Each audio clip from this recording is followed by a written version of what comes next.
Hello guys, in today's video I will be showing you how to fix Capcut keeps stopping problem. So the answer is easy. Just go to the settings and then scroll down to the apps section and then go to the search and search Capcut, and next go to the storage, and here you will find this clear cache option. Click on it. Now you can go check it if it worked, and if it didn't you can try to restart your phone or turn the Wi-Fi off and on, or add the Bluetooth or the airplane mode. Also you can try to clear data, but be careful. If you clear data, all the Capcut's data will be deleted. This includes all files, the settings, the accounts, the databases, etc. So be careful if you want to clear your data.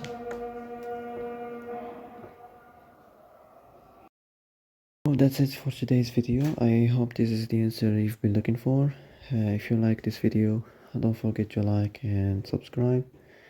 And that's it. See you in the next video.